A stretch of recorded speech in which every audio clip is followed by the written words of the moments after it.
Zamanın kıymeti. Zaman, sessizce akan bir nehirdir. Ne durur, ne geri döner. Ve biz, çoğu zaman onun kıymetini ancak geçtiğinde anlarız. Ertelediğimiz her şey aslında kendimizi ertelemektir. Yarın yaparım deriz. Ama o yarın hiç gelmez. Çünkü zaman, bekleyen değil, geçen bir misafirdir. O gelir, bakar, gider. Ve ardında ya pişmanlık bırakır ya da hatırlanmaya değer biriz. Hayatta en adil dağıtılan şey zamandır. Herkese eşit verilmiştir. Ama herkes farklı harcar. Kimi yürütür, kimi oyalanır. Kimi hayal kurar, kimi sadece seyreder. Zaman, geri alınamaz. Bir kez harcandığında, sonsuza dek gitmiştir. Bu yüzden nasıl geçirdiğin değil, neye dönüştürdüğündür önemli olan. Her saniye, ya seni sen yapar, ya da senden bir parça daha alır. Çoğumuz düşüncelerimizin bize ait olduğunu sanırız. Ama ya onlar aslında reklamlar gibi aniden beliren şeylerse, ya da bir çalma listesini başlatmadığınız halde çalmaya başlayan parçalar gibi düşünmek tuhaf bir şeydir. Üretmek gibi hissettirir ama aslında tüketiyorsunuzdur. Çünkü düşünceleriniz geçmişte yaşadığınız şeylerin okuduklarınızın, dinlediklerinizin bir karışımıdır. Zihninizin derinliklerinde çevrenizdeki dünyadan alınmış birer yeniden düzenleme gibidir. Ama ne yazık ki biz gürültüyle anlamlı sinyali birbirinden ayırmakta oldukça kötüyüz. Bir an ne yiyeceğinizi düşünüyorsunuz. Sonra bir bakmışsınız 2014'e dönmüşsünüz ve eski sevgilinize söylediğiniz bir lafı hala pişmanlıkla hatırlıyorsunuz. Düşünce tünelleri işte böyle sinsidir. Sizi içeri çeker, döndürür. Nereden başladığınızı bile unutturur. Her düşünce tünelinin kendine has bir havası vardır. Bazıları aydınlık ve ferah. Bazıları ise karanlık ve boğucudur. Mesele hangi tünelden geçmeye değeceğini, hangisinden erkenden uzaklaşmanız gerektiğini ayırt etmektir. Çünkü eğer bir düşüncenin içinde kalırsanız ona güç vermiş olursunuz. Aynı kasvetli tünellerde sürekli yürümek beyninizde o yolları daha da belirginleştirir. Bir toprak yol zamanla otoyola dönüşür. O düşünceler daha hızlı ve daha sık yeri gelmeye başlar. Çünkü zihniniz o yolları kullanmakta artık çok iyidir. Ama her düşünce tüneli kötü değildir. Bazı tüneller vardır ki sonunda her şey birden netleşir. Yunan filozof Sokrates içimizdeki bu derin sesyon olarak tanımlamıştı. Düşünmeye başladığınızda ortaya çıkan yön gösteren bir tür içsel rehber. İyi bir düşünce tünelindeyseniz kaybolmazsınız. Sadece keşfediyorsunuzdur. Bu düşünceler sizi zorlar ama aynı zamanda hiç bilmediğiniz yerlere ulaştırır. Peki kötü bir düşünce tünelinden nasıl çıkılır? Savaşarak değil. Düşüncelerle savaşmak ise yumruk atmak gibidir. Ne yaparsanız yapın daha çok sinirlenirsiniz. Bunun yerine yön değiştirin. Odaklanmanızı kaydırın. Üzgünüm ama düşünceleriniz hayaletli. Carl Jung kolektif bilinç dışı diye bir kavramdan bahseder. Tüm insanlığın ortak deneyimlerinden ve arketiplerinden oluşan büyük bir bilinç havuzu. Düşündüğünüzde sadece kendi düşüncelerinizle değil, sizden önce gelen milyarlarca insanın yankısıyla da baş başasınız. Parayla ilgili duyduğunuz endişe sadece size ait değil. Bu hayatta kalma mücadelesi veren atalarınızdan kalma bir korku. Düşünce tünelleri atalarınızın yankılarıyla ve kültürel kodlarla doludur. Ama bunu fark ettiğiniz anda bu hayaletleri tanıyabilir ve etkilerini azaltabilirsiniz. Bazen bir düşünce döngüsünde sıkışıp kalmış gibi hissedersiniz. Hiçbir çıkış yolu yokmuş gibi gelir. Çünkü gözünüz sürekli en belirgin çıkışlarda olur. Ama kimsenin size söylemediği şey şu: her düşünce tünelinde gizli bir kapı vardır. Gözünüzün önündedir ama duvarları tırmalamaktan fark edemezsiniz. Bu gizli kapının adı bağlantıyı kesmek yani detachment. Geleneksel bilgelik öğretileri düşünceleri enerjik varlıklar olarak tanımlar. Bir düşünceyle ilgilenmek, ona enerji vermek, onu beslemek gibidir. Düşüncelerinizin canlı olduğunu fark ettiğinizde artık canavarları beslemeyi bırakır ve bunun yerine bahçeler yetiştirmeye başlarsınız. Bazı düşünce tünelleri sonsuz döngülere benzer. Aynı düşünce tekrar tekrar gelir. Bir plak takılmış gibi. Eğer yeterince akıllıysanız, bu döngüyü daha hızlı koşarak kıramayacağınızı anlarsınız. Döngüyü kırmanın yolu tamamen durmaktır. Ne kadar çok direnç gösterirseniz o kadar sıkışırsınız. Direnci bıraktığınız anda döngü gücünü yitirir. Haritayı yak. Düşünce tünellerini bu kadar güçlü yapan şey çıkışsız gibi görünmeleridir. Sanki sonsuzlarmış gibi. Ama bu sadece bir yanılsama. O tüneller siz yürüdükçe inşa edilir. Hiç düşündünüz mü? Düşüncelerinizin arasındaki o minicik boşlukları. Bir düşünce bitmeden önce diğerinin gelmesinden önceki o kısacık sessiz anı.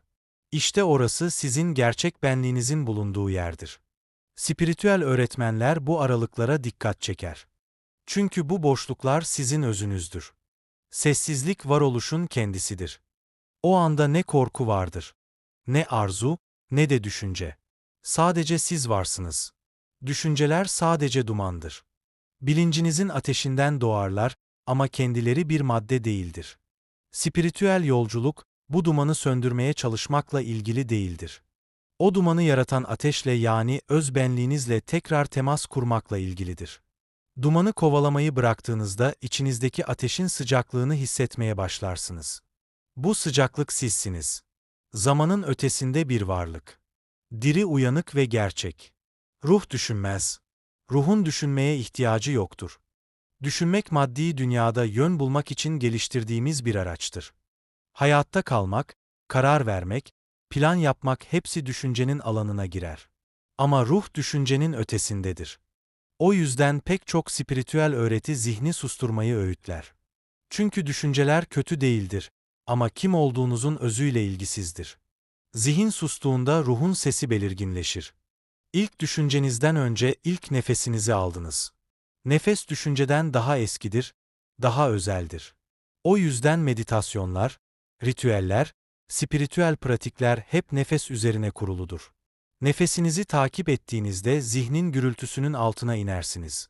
Daha ilkel, daha gerçek bir şeye bağlanırsınız. Nefes sadece oksijen değildir. Yaşamın kendisidir.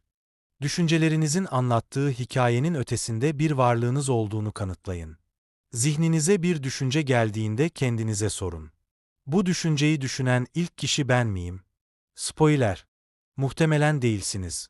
Düşünceleriniz geçmişte yaşamış milyarlarca zihnin tekrar üretip bıraktığı fikirlerin bir kolajıdır. Bu farkındalık hem alçak gönüllülük getirir hem de özgürlük. Eğer düşünceleriniz size özgü değilse neden onları bu kadar ciddiye alasınız? Neden sizi tanımlamalarına izin veresiniz? Düşüncenin ötesine bakın. Orada sizi tanımlayan, bozulmamış, döngüsel düşüncelerden etkilenmemiş bir şey var.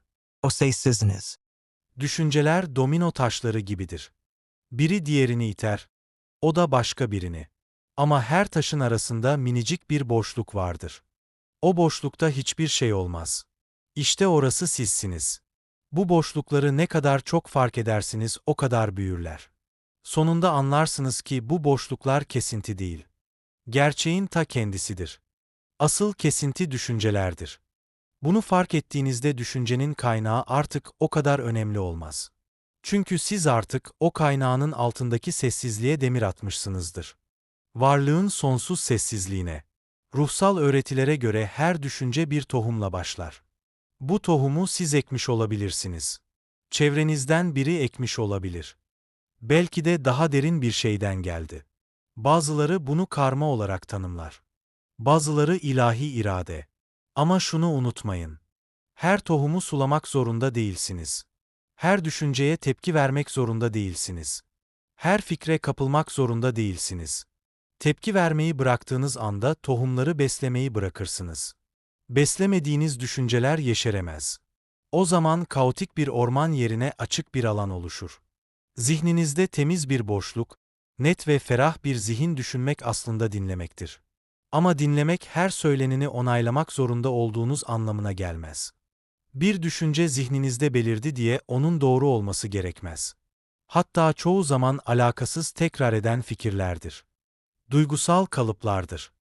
Geri çekilip sadece izlemeyi öğrenince bu düşünceleri sahiplenmeniz gerekmediğini fark edersiniz. Düşünceleri iyi kötü, faydalı faydasız diye etiketliyoruz ama düşünceler sadece enerjidir. Zihinsel kalıplarınız ile çevrenizdeki enerjilerin etkileşiminden doğar. Kendiliğinden anlam taşımazlar. O anlamı siz yüklersiniz. Etiketlemeyi bıraktığınızda fark edersiniz. Düşünceler sadece birer enerji formudur. Bilinçten geçip giden nötr biçimsiz titreşimlerdir.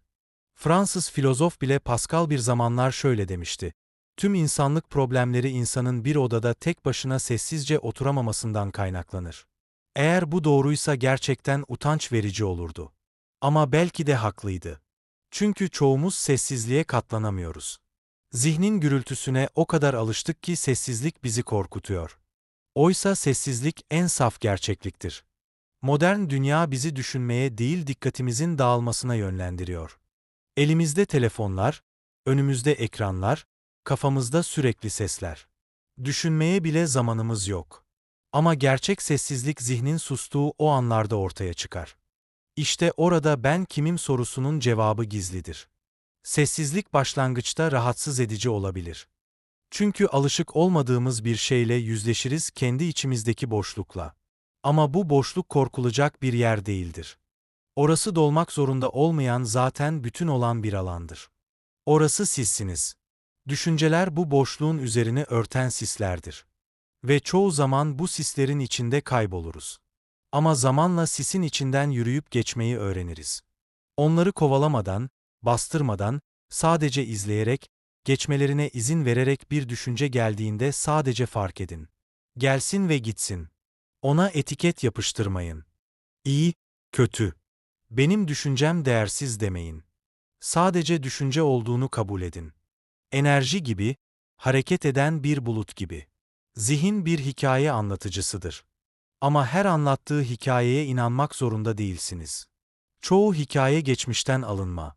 Toplumdan, ailenizden, travmalardan, reklamlardan, öğretmenlerden size aitmiş gibi görünen bu hikayeler aslında kolektif bir mirasın parçalarıdır. Bir an durun ve sorun: bu hikayeyi ben mi yazdım? Eğer cevap hayır ise o hikayeyi değiştirme hakkınız da vardır. Katıl abonemiz olarak diğer videolarımı izleyebilir, destek olabilirsiniz.